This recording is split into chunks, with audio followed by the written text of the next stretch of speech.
Assalamualaikum warahmatullahi wabarakatuh.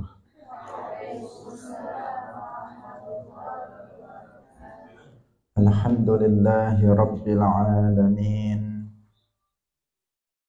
Lahul ni'matu wa lahul fadlu wa lahul thana'ul hasan. Wassalawatullahil barrir rahim wal malaikatil muqarrabin ala sayyidina wa maulana Muhammadin wa ala alihi wa ashabihi tayyibin tahirin. Allahumma la sahla illa ma ja'altahu sahla wa anta taj'alul hazna idza syi'ta sahla. Allahumma rzuqna al-ikhlasa fi niyyati wal qawli wal amal. Wa ba'du. Ila nabiyil Mustafa sallallahu alaihi wasallam wa ikhwanihi minal anbiya'i wal mursalin wasyuhada'i was salihin, khususan ila sultanil awliya Syekh Abdul Qadir Al-Jilani wa Syekh Ahmad Ar-Rifa'i wa Syekh Bahaidin An-Naqsyabandi wa Syekh Abdullah Al-Harari wa ila arwahi muassis jam'iyyati Nahdlatul Ulama Syekh Muhammad Hashim Ash'ari wa Syekh Bisri Sansuri wa Syekh Abdul Wahab Hasbuh wa ila arwahi jami'i ahli al-qubur minal muslimin wal muslimat. Al-Fatihah. A'udzu billahi minasy syaithanir rajim. Bismillahirrahmanirrahim. Alhamdulillahi rabbil alamin. Ar-Rahmanir Rahim. Maliki yaumiddin. Iyyaka na'budu wa iyyaka nasta'in. Ihdinas siratal mustaqim. Siratal ladzina an'amta 'alaihim ghairil maghdubi 'alaihim waladdallin. Amin. Hadirin hadirat kaum muslimin muslimat rahimakumullah. Alhamdulillah, kita bersyukur kepada Allah Subhanahu wa taala. Pagi hari ini Allah Subhanahu wa taala kembali mempertemukan kita dalam majelis ilmu. Majelis yang mulia yang insyaallah setiap orang yang hadir di dalamnya akan mendapatkan pahala yang lebih baik dari sholat sunnah 1000 rakaat. Semoga Allah Subhanahu wa taala menerima amal soleh yang kita lakukan. Amin ya rabbal alamin. Shalawat dan salam semoga tetap terlimpahkan kepada Nabi Agung Nabi Muhammad sallallahu alaihi wasallam, para sahabatnya, keluarganya serta seluruh umat Islam yang mengikuti beliau ila yaumil qiyamah. Hadirin rahimakumullah. Kita masih dalam bab tentang para penulis Nabi dan para utusan Nabi Sallallahu Alaihi Wasallam. Mari kita memulainya dengan tidak lupa mengikhlaskan niat kita masing-masing lillahi ta'ala.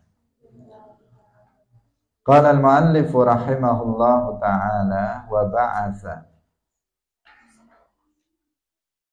ba'atsa lan wasmutus sapa Rasulullah sallallahu alaihi wasallam Hatib bin Abi Balta'ata al-Lakhmiyah ilal Muqayqis maring Raja al-Muqayqis Malikil Iskandariyah, Raja Iskandariyah wa Misra lan Misr. Faqala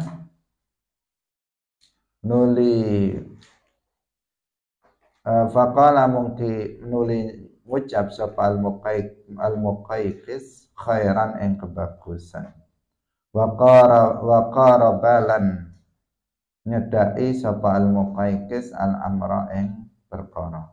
Walam yuslim lan urung mlebu Islam sapa al-Muqayqis. Fa ahda nuli paring hadiah sapa Muqawqis ilan nabi Muqawqis ilan nabi maring Kanjeng Nabi sallallahu alaihi wasallam Mariyatul Qibtiyah ing Mariyatul Qibtiyah wa ukhtahalan dulur wadone Mariyatul Qibtiyah rupane Sirina Sirin fawahabaha nuli aweh ing Sirin sapa Kanjeng Nabi ing Sirin li Hissan bin Thabit maring Hissan ibn Thabit fawaladat nuli nglairaken sapa Sirin lahu ketuwe Hissan bin Thabit Abdurrahman ibn Hassan ing Abdurrahman ibn Hassan wa ba'athalan wasmutus sapa Rasulullah sallallahu alaihi wasallam Amr bin al-As ila malikai Uman maring raja loro Uman rupane Ja'far wa Abda ibnai al-Julanda dan Abd ibn al-Julanda wa huma ibnai karone Ja'far lan Abd iku anak lanange al-Julanda wa huma lan karone Ja'far lan Abd ibn al-Julanda iku minal Azdi saking al-Azd wal maliku Ja'far lan raja Ja'far fa aslama nuli masuk mlebu Islam sapa karone Ja'far lan Abd ibn al-Julanda wa saddaqah lan beneraken sapa karone wa khallaya lan ninggalaken sapa karone baina amrin ing dalem antarane amr wa baina sadaqati lan ing dalem antarane sedekah wal hukmi lan hukum fima bainahum artinya netepaken hukum fima ing dalem barang bainahum ing dalem antarane wong akeh falam yazal mangko ora kingsir sapa Amr ibn al-As hatta indahum ing dalem ngersane penduduk Oman hatta tuwfiya sehingga den wafataken sapa Rasulullah sallallahu alaihi wasallam. Hadirin rahimakumullah, telah kita jelaskan sebelumnya bahwa Rasulullah sallallahu alaihi wasallam memiliki beberapa rasul. Memiliki beberapa rasul, yaitu utusan yang diutus untuk mengirimkan surat dan berdakwah, mengajak para raja masuk ke dalam agama Islam. Kemarin pertama kita sebutkan ada nama Amr ibn Umayyah al-Dhamri yang diutus kepada Raja An-Najasyi. Kemudian ada lagi Dihyah ibn Khalifah al-Kalbi yang dikirimkan kepada Kaisar Raja Rum, Heraklion. Kemudian ada nama Abdullah ibn Hudzafah as-Sahmi yang diutus kepada Kisra Malik Faris. Kemudian yang sekarang ini ada salah satu utusan Nabi disebut Rasulillah, utusan Rasulillah, yaitu Hatib ibn Abi Balta'ah al-Lakhmi. Ini diutus kepada Raja Muqawqis, Raja Iskandariyah dan Mesir. Jadi kalau Iskandariyah pada masa sekarang itu bagian dari negara Mesir. Ada kota namanya Iskandariyah. Selain di sana ada Kairo, Qahirah, dan ada kota-kota yang lainnya. Ada kota namanya kota Iskandariyah. Ini bagian dari Mesir. Dahulu Mesir sama Iskandariyah itu adalah daerah yang berbeda. Artinya negara yang berbeda. Dan Muqawqis ini adalah Raja Iskandariyah dan juga Raja Mesir. Ketika Hatib ibn Abi Balta'ah al-Lakhmi itu diutus ke sana, Raja Muqawqis itu menerimanya dengan baik. Menerimanya dengan baik, tetapi dia tidak masuk Islam.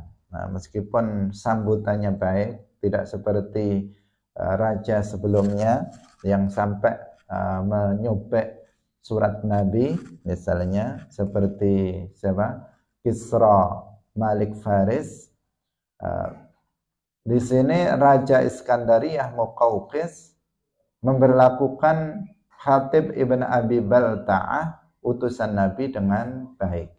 Nah, meskipun begitu, dia tidak mendapatkan hidayah Allah sehingga dia tidak masuk ke dalam agama Islam. Nah, salah satu bukti baiknya Muqawqis dalam menyambut utusan Nabi, yaitu Hatib ibn Abi Balta'ah. Muqawqis ini memberikan hadiah kepada Rasulullah Shallallahu Alaihi Wasallam berupa 2 budak perempuan. Yang pertama namanya Mariyatul Qibtiyah dan yang kedua namanya Sirin. Dua perempuan ini bersaudara, Maryah dan Sirin itu bersaudara. Itu dihadiahkan dua-duanya untuk Rasulullah Shallallahu Alaihi Wasallam. Tetapi kemudian yang Maryah itu tetap menjadi amatnya Rasulullah, sementara Sirin itu diberikan kepada sahabat Hisan ibn Thabit.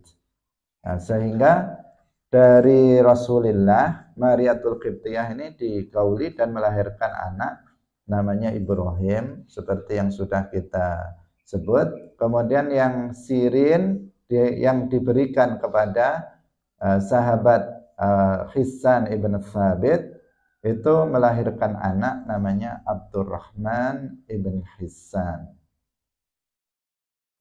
Ini tentang ini. Jadi ini juga menunjukkan kepada kita tentang bolehnya perbudakan. Ya. Karena Nabi di sini menerima hadiah. Nabi menerima hadiah dari Raja Mesir, Raja Iskandariyah, namanya Muqawqis, hadiah berupa amat, dan beliau tidak memerdekakannya. Yang itu menunjukkan bahwa perbudakan itu diperbolehkan di dalam Islam, tetapi mekanismenya yang tidak sembarangan, yaitu pertama, seseorang itu bisa mendapatkan budak dengan cara jual beli. Misalnya ada seseorang punya budak, laki-laki atau perempuan, saya membelinya dari dia, maka saya menjadi memiliki budak. Atau dalam peperangan, jihad fisabilillah, orang-orang mukmin melawan orang kafir, kemudian musuh ditawan dan dijadikan sebagai tawanan perang dan kemudian dibagikan di kalangan para sahabat yang ikut dalam peperangan tersebut dengan cara-cara tertentu yang telah ditentukan oleh syara'. Kemudian dibagikan, maka menjadi para budak-budak. Itu ada yang laki-laki, ada yang perempuan. Jika perempuan, maka itu halal untuk digauli. Meskipun Islam itu mendorong, memberikan motivasi kepada umat Islam untuk memerdekakan budak. Seperti misalnya dalam kafarah tertentu, itu diantara jenis kafarahnya adalah memerdekakan budak.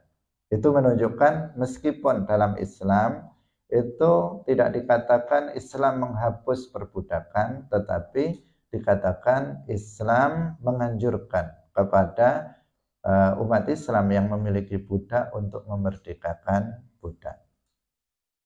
Sayyiduna Abu Bakar As-Siddiq radhiyallahu anhu, banyak beliau membeli budak-budak kemudian dimerdekakan oleh beliau. Ini telah kita jelaskan dalam pertemuan sebelumnya. Wa ba'atsa, kemudian yang berikutnya, jadi Muqawqis tidak masuk ke dalam agama Islam, tapi dia menyambut utusan Nabi dengan baik. Yang berikutnya adalah utusan Nabi lagi, namanya Amr bin al-As. Amr bin al-As ini yang bersama Muawiyah bin Abi Sufyan melawan Sayyidina Ali bin Abi Thalib dalam perang Siffin. Beliau adalah salah satu, Amr bin Al-As ini salah satu juga dari Rasulillah, ya, salah satu utusannya Rasulullah Shallallahu Alaihi Wasallam. Diutus kemana Amr bin Al-As? Yaitu untuk berdakwah kepada dua raja Oman, namanya Jaifar ibn al-Julanda dan Abad ibn al-Julanda. Nah, keduanya dari daerah Azad al-Azdi, dan keduanya adalah di antara para raja yang kemudian masuk ke dalam agama Islam setelah diseru oleh Rasulullah Shallallahu Alaihi Wasallam untuk masuk ke dalam agama Islam melalui para utusan Nabi. Nah, jadi Jaifar dan Ibn al-Julanda dan Abad Ibn al-Julanda itu kemudian masuk ke dalam agama Islam dan menjadi seorang muslim yang baik. Nah, sehingga Amr bin Al-As itu kemudian bertempat tinggal di sana, di daerah Oman. Oman ini adalah bagian dari daerah Yaman dahulunya. Jadi seperti pernah kita singgung dahulu sebelum adanya penjajahan negara-negara barat ke negara-negara Islam, daerah-daerah tertentu itu jadi satu, tetapi kemudian terpecah belah. Seperti Syam, seperti Yaman. Syam itu ada Palestina, ada Suria, ada Libanon, ada Yordania, ada sedikit daerah di Mesir, sedikit daerah di Irak. Itu dulu namanya Syam. Nah, Yaman juga demikian. Yaman bukan hanya negara Yaman sekarang. Kalau sekarang negara Yaman kan kecil. Yaman dahulu itu ya meliputi Yaman itu sendiri, kemudian meliputi Oman, Bahrain, Imarat, yang sekarang Imarat, kemudian Qatar. Ini semuanya, atau Qatar, kita menyebutnya Qatar, itu semuanya adalah sebagian dari Saudi, itu semuanya daerah Yaman. Namanya daerah Yaman. Tapi setelah periode penjajahan dipecah belah oleh negara penjajah dan menjadi beberapa negara. Seperti halnya di Indonesia, dulu Nusantara itu ada Indonesia, Malaysia, Singapura, Brunei, semuanya jadi satu. Nah, setelah itu, setelah penjajahan itu dikapling-kapling, dipecah belah menjadi beberapa negara. Ada negara Indonesia yang jajahan Belanda, ada jajahan Inggris, Malaysia, itu dipecah-pecah menjadi beberapa negara. Hadirin rahimakumullah, siapa namanya? Jaifar dan Abad Ibn al-Julanda ini memerintah daerah Oman, bagian dari Mesir. Utusan Nabi Amr bin Al-As yang datang ke sana diterima dengan baik. Keduanya masuk ke dalam agama Islam dan beliau tinggal di sana untuk berdakwah di sana. Wa ba'atha, kita lanjutkan, wa ba'atha lan wasmutus sapa Rasulullah sallallahu alaihi wasallam Salit bin Amr bin al-Amiri ila al-Yamamati ila Huzata atau Hauzata bin Aliyin al-Hanafi. Fa akramahu, nuli mulyaaken sapa al-Yamamah, sapa Hauzah ibn Ali al-Hanafi.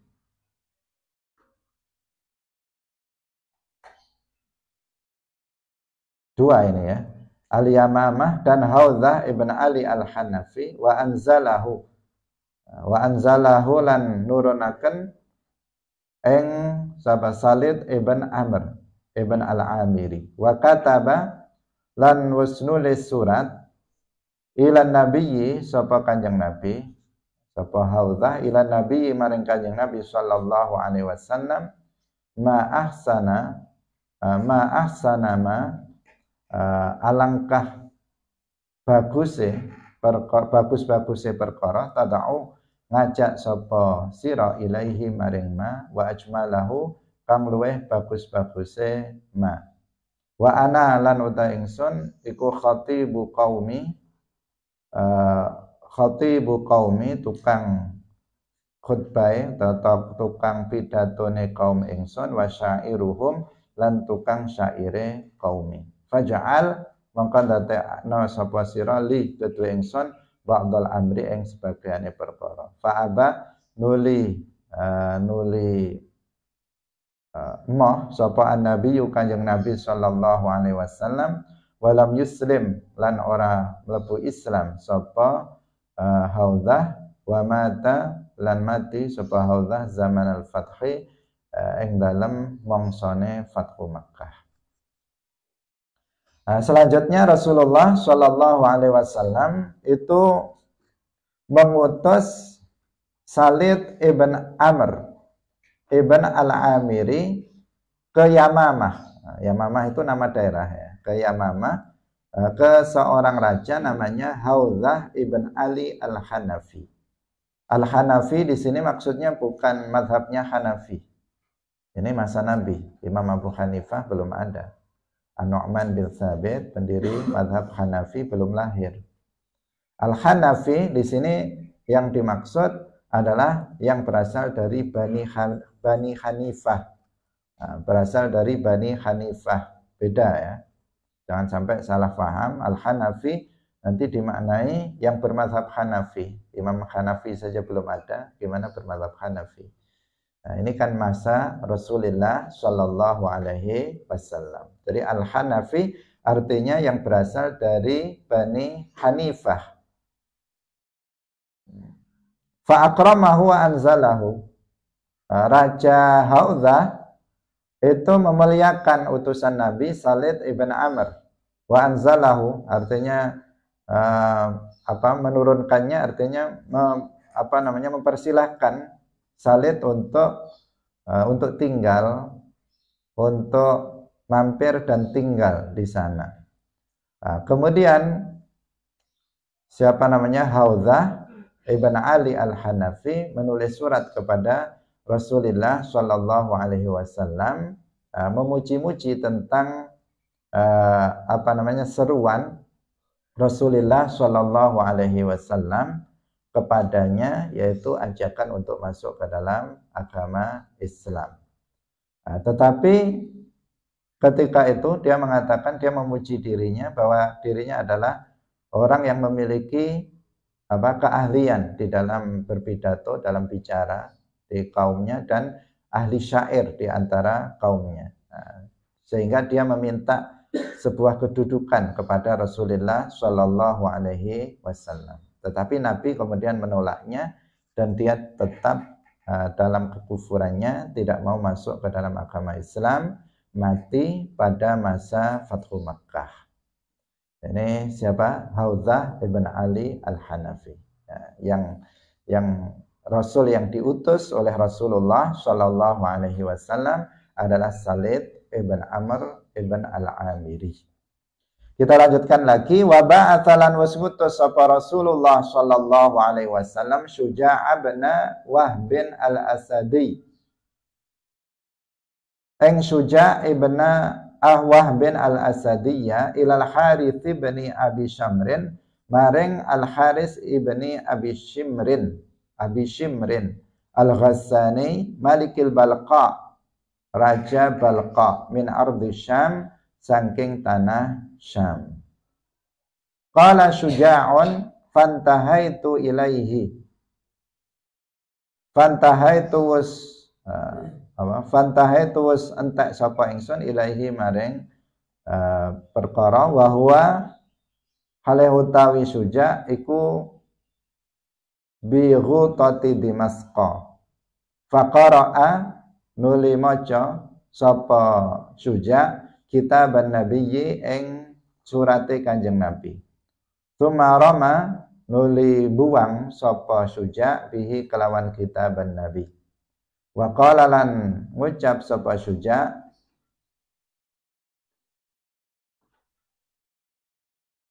Inni satemene ingsun iku sairun bakal melaku sapa ingsun, melaku kanggo merangi sapa ingsun ilahi maring Nabi.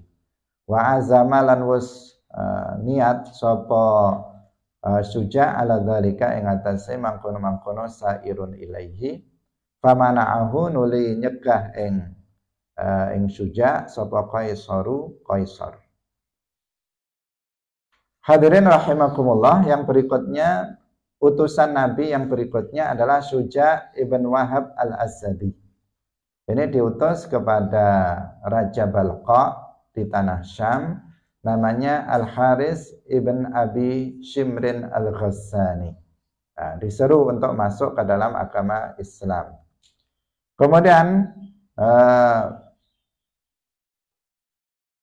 Suja itu beliau ketika berada di Baghutah, ya, fantahaitu ilaihi maksudnya Baghutah nama suatu daerah di Damaskus, kalau sekarang itu ibu kota Syria. Dia membaca surat Nabi, kemudian dia membuangnya. Ini termasuk yang meremehkan Rasulullah Shallallahu Alaihi Wasallam. Dia tidak sampai merobeknya, tetapi dia baca kemudian dia buang, menganggap bahwa seruan Nabi sesuatu hal yang tidak berguna, dan dia mengatakan saya akan memerangi Muhammad. Ya, inni sa'irun ilaihi, artinya saya dengan bala tentara saya akan berperang, akan melawan Muhammad untuk memerangi Nabi Muhammad Sallallahu Alaihi Wasallam. Dia sudah berniat betul untuk melakukan penyerangan itu kepada Rasulullah Sallallahu Alaihi Wasallam. Akan tetapi kemudian dicegah oleh Qaisar. Qaisar ini raja di atas siapa Suja. Jadi dia kan raja, ada di bawahnya para raja yang lainnya, para raja kecil. Suja ini adalah di bawah Qaisar. Dia sudah pingin saja, sudah berkeinginan untuk memerangi Nabi Muhammad SAW. Tetapi kemudian dilarang oleh Qaisar, karena jika dia melakukannya maka sama saja dia akan menghancurkan dirinya sendiri, karena dia akan kalah. Karena ketika itu Nabi Muhammad SAW dan para sahabatnya itu sudah dikenal luas di kalangan para raja ketika itu tentang kekuatannya, kekuatan umat Islam di saat itu, yang mereka tidak pernah kalah dalam peperangan. Nah, sehingga Qaisar, raja yang berada di atasnya Suja ini, penguasa daerah Balqa, ini dilarang untuk melakukan itu. Jangan kamu pergi untuk memerangi Muhammad, karena nanti dia akan mendapatkan kekalahan, kehancuran. Sehingga itu diurungkan dan tidak dilakukan oleh Raja Suja. Wa ba'atha lan wis ngutus. Wa ba'atha, rajanya raja apa tadi? Raja Al-Haris, ya, bukan Suja. Raja Al-Haris. Raja Al-Haris ibnu Abi Shimrin. Saya salah ucap. Suja tadi utusannya, ya. Suja ibn Wahab al-Asadi itu utusannya yang menemui siapa? Menemui Raja Al-Haris ibnu Abi Shimrin di Baghutah, Damaskus. Tetapi Al-Haris itu kemudian membaca surat Nabi dan membuangnya. Dan Al-Haris itu berniat untuk memerangi Rasulullah Shallallahu Alaihi Wasallam, tetapi dilarang oleh Qaisar. Karena Al-Haris akan hancur jika dia memerangi Sayyidina Muhammad Shallallahu Alaihi Wasallam. Jadi Suja itu adalah utusan Nabi, sementara Raja Balqa yang diseru untuk masuk ke dalam agama Islam namanya Al-Haris ibn Abi Shimrin al-Ghassani. Wa ba'atha lan wasmutus sapa Rasulullah Shallallahu Alaihi Wasallam al-muhajira ing al-muhajir ibna Abi Umayyah al-Makhzumi ilal Haris al-Himyari maring al-Haris al-Himyari ahadi muqawilatil Yaman.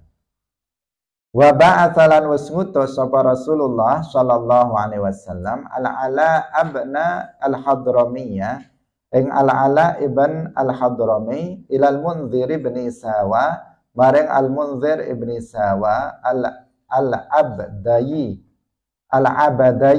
ya, Al-Abdayi Malikil Bahrain.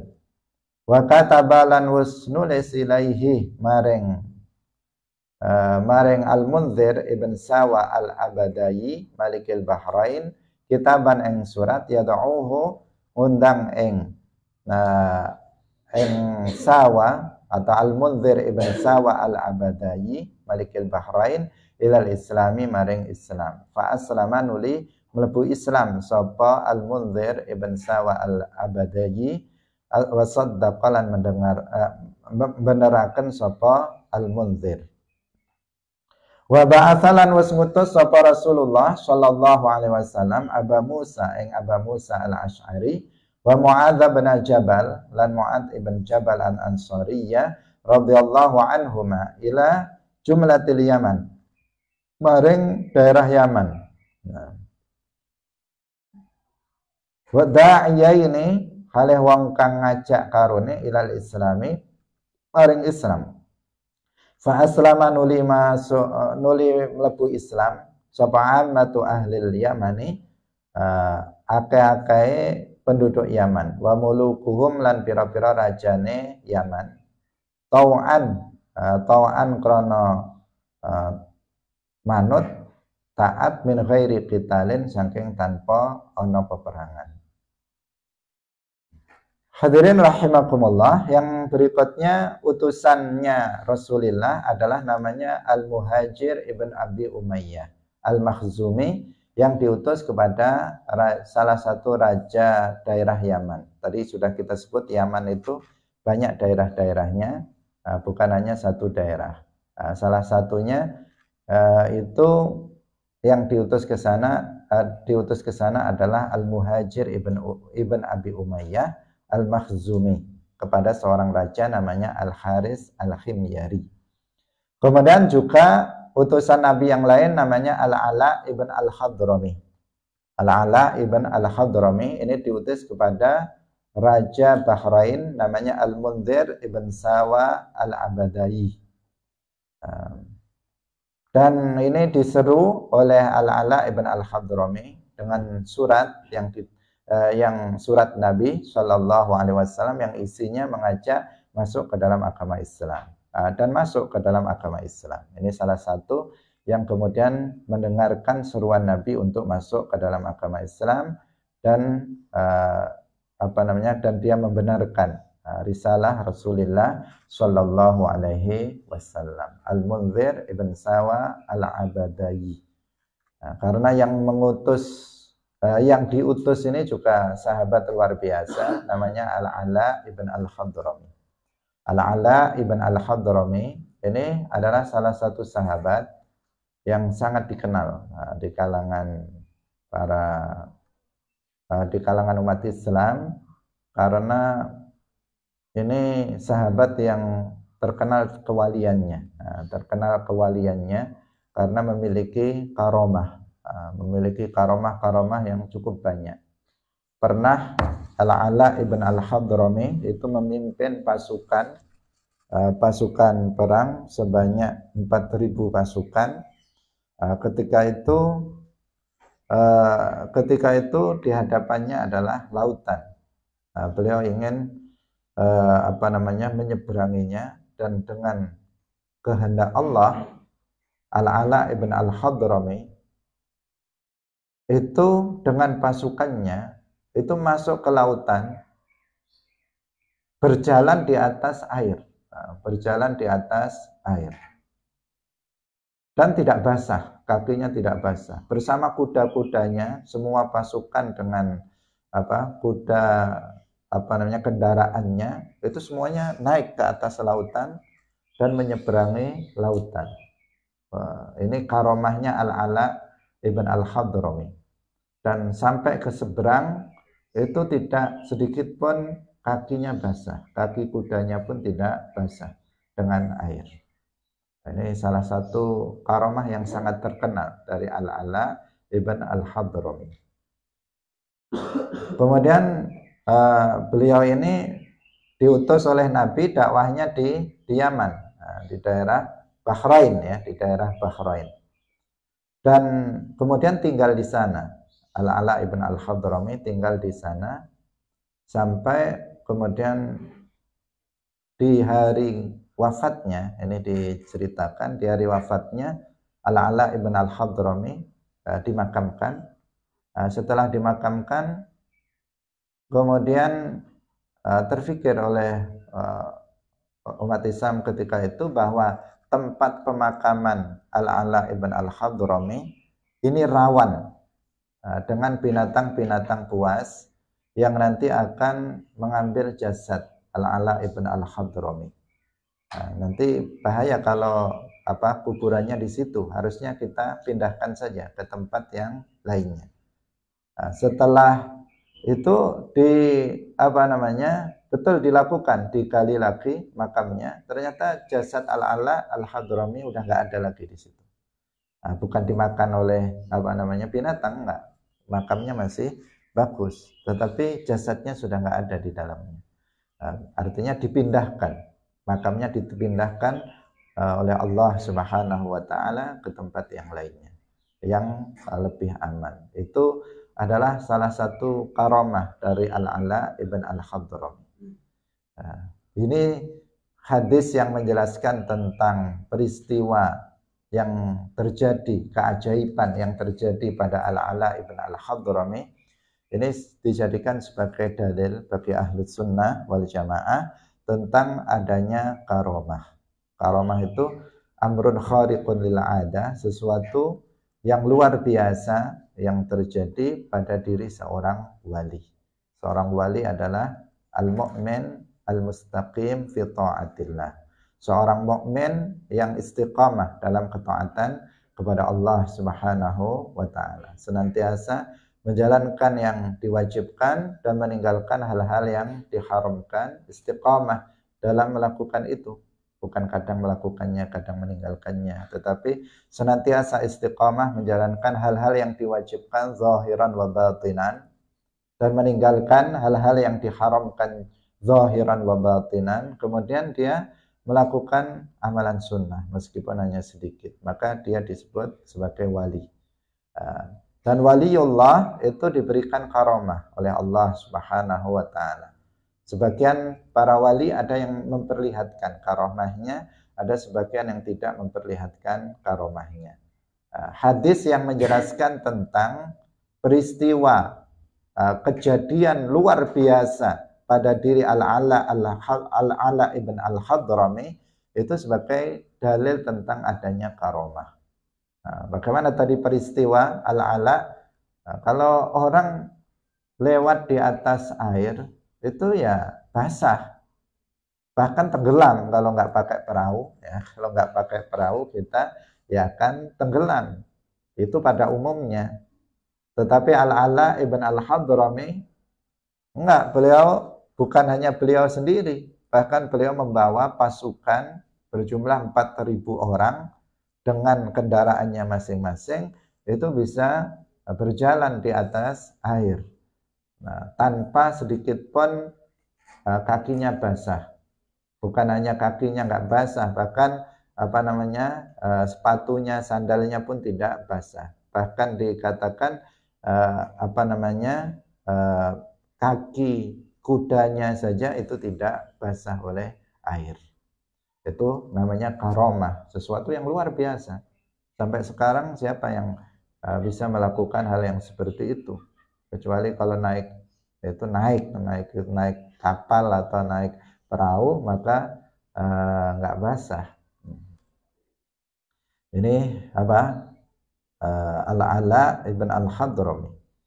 Al-Ala ibn al-Hadrami diutus ke Bahrain oleh Nabi untuk berdakwah kepada Al-Munzir bin Ibn Sawa al-Abadai, Raja Bahrain, dan kemudian masuk ke dalam agama Islam dengan sebab membaca surat Nabi, dan juga dengan yang diutus juga orang luar biasa sehingga dia masuk ke dalam agama Islam. Yang berikutnya ada nama Abu Musa al-Ash'ari dan Mu'ad bin Jabal. Ini juga sangat terkenal dalam hadis tentang dua orang Abu Musa al-Asy'ari dan Mu'ad bin Jabal yang diutus ke daerah Yaman. Tetapi di daerah yang berbeda. Jadi Yamannya sama Yamannya, tetapi diutus di daerah yang berbeda dari daerah Yaman. Seperti yang tadi sudah kita kemukakan, bahwa daerah Yaman itu luas. Nah, itu sangat luas.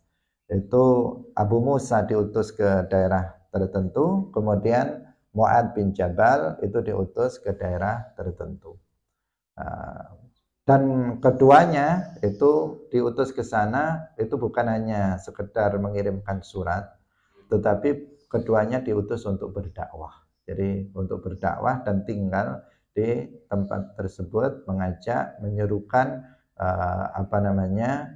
penduduknya untuk masuk ke dalam agama Islam. Dan berhasil Abu Musa al-Asy'ari dan Mu'ad bin Jabal ini berhasil, sehingga mayoritas penduduk Yaman sampai sekarang itu berpenduduk Muslim.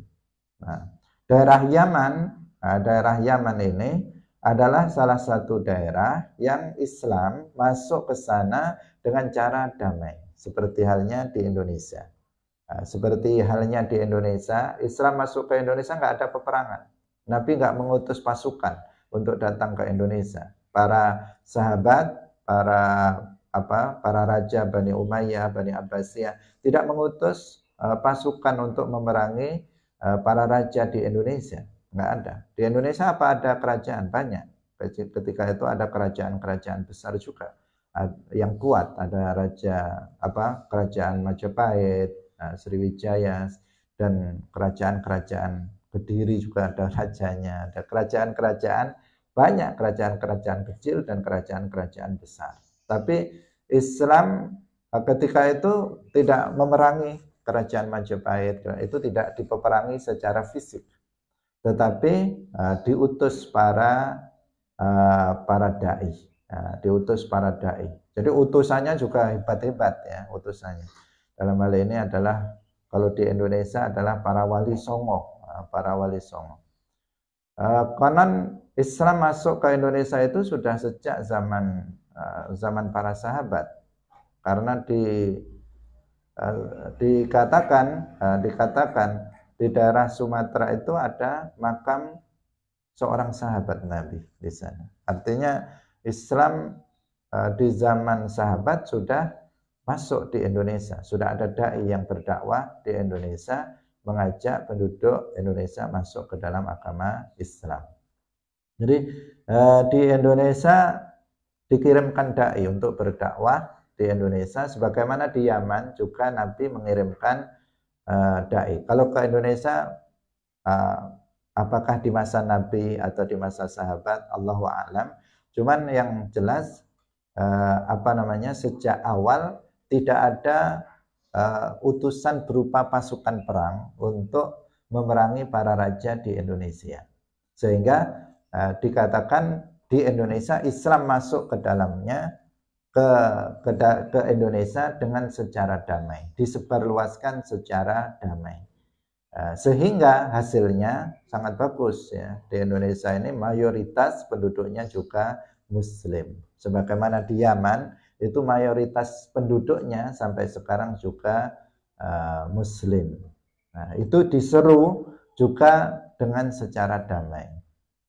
Nah, secara damai itu ya karena memang masyarakatnya bagus. Ya, masyarakat bukan maksudnya masyarakatnya itu bisa diseru dengan secara damai, dan rajanya tidak seperti raja-raja yang ketika diseru kemudian dia sombong, ingin melawan Islam, ingin melawan Nabi, dan seterusnya. Nah, dilakukan secara damai bisa, maka dilakukan Islam disebarkan secara damai. Itu daerah mana? Yaman, dan juga di daerah Indonesia. Nah, dan keduanya Abu Musa al-Asy'ari dan Mu'ad bin Jabal itu dua dai yang diutus ke Yaman.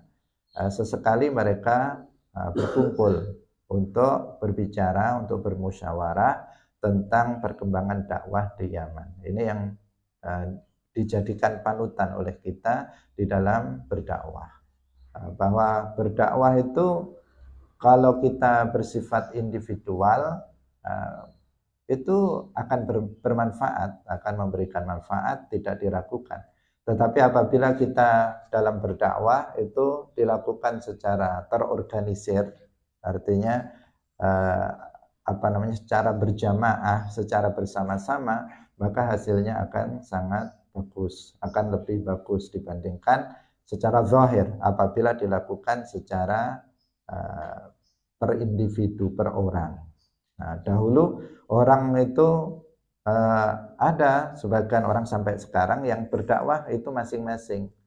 Masing-masing dia secara pribadi kemudian mendirikan pondok pesantren, kemudian mendirikan lembaga-lembaga pendidikan, majelis taklim. Secara individu dia jalankan dakwahnya, dan ya dari sisi baiknya ya baik dan ada hasilnya, tetapi tidak seperti apabila dakwah itu dilakukan secara bersama-sama, terorganisir dalam sebuah organisasi yang kemudian sesekali para dai ini berjumpa dan kemudian bermusyawarah, melakukan evaluasi dakwahnya dan perencanaan dakwah untuk dilakukan bersama-sama. Maka itu akan menghasilkan hasil dakwah yang lebih baik. Seperti yang dilakukan oleh sahabat Abu Musa al-Ash'ari dan juga Mu'ad bin Jabal. Keduanya di Yaman, tetapi sesekali mereka ketemu untuk bermusyawarah tentang dakwah di Yaman. Dan hasilnya kita lihat sekarang Yaman itu mayoritas penduduknya itu adalah Muslim. Hadirin rahimakumullah, ini sebagai tambahan pengetahuan kita tentang bagaimana Islam masuk ke daerah-daerah, ya. Bahwa Nabi ketika itu salah satu cara Nabi dalam berdakwah adalah mengutus utusan, para utusan untuk kalau kepada para raja Nabi menulis surat yang ditulis oleh para kutab, para katabah, para penulis Nabi yang kemarin sudah kita sebutkan orang-orangnya. Kemudian mereka disebar ke raja ini, raja ini, raja ini, raja ini, diseru masuk ke dalam agama Islam. Di antara mereka ada yang menerimanya dengan baik, di antara mereka ada yang tidak menerimanya dengan baik. Ada yang bahkan sampai merobek-robek surat Nabi, ada yang membuangnya, ada yang membacanya dengan baik tapi tetap nggak mau masuk Islam, disambut dengan baik tetapi tidak mau masuk Islam. Ada yang kemudian ketika diterima dengan baik dan langsung masuk ke dalam agama Islam, dan seterusnya. Macam-macam tanggapan dari para raja, tetapi itulah salah satu metode Nabi dalam mengajak atau dalam berdakwah, mengajak orang masuk ke dalam agama Islam, yaitu karena ketika itu Nabi sendiri sudah dikenal jadi secara luas sebagai pemimpin umat Islam yang tidak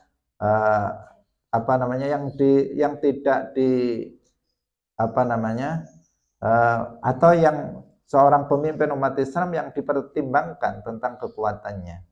Nah, sehingga para raja itu yang nggak bisa macam-macam terhadap Rasulullah Shallallahu Alaihi Wasallam, karena terbukti Nabi dengan para sahabatnya itu telah berhasil untuk menaklukkan daerah-daerah. Dalam peperangan itu diberikan kemenangan oleh Allah Subhanahu wa Ta'ala, sehingga posisinya ketika memberikan surat kepada para raja itu ya setara dengan mereka. Nah, sehingga tanggapannya macam-macam. Dan ada yang mengutus orang untuk kemudian tinggal. Jadi asalnya para sahabat itu kan di Madinah, kemudian mereka menyebar ke berbagai daerah. Ketika ditaklukkan suatu daerah, maka dengan peperangan misalnya, maka ada sahabat yang diutus untuk di sana untuk berdakwah di sana. Ada yang secara damai tadi diutus ke daerah ini sampai mati. Nah, seperti itulah Islam menyebar ke seluruh dunia. Demikian pengajian kita pada pagi hari ini, semoga bermanfaat bagi kita semuanya. Barakallahu fikum, wallahu muwaffiq ila aqwamit thoriq. Wassalamualaikum warahmatullahi wabarakatuh. La ilaha illallah. Allahumma salli ala sayyidina Muhammad wa ala alihi wa sahbihi wa sallim.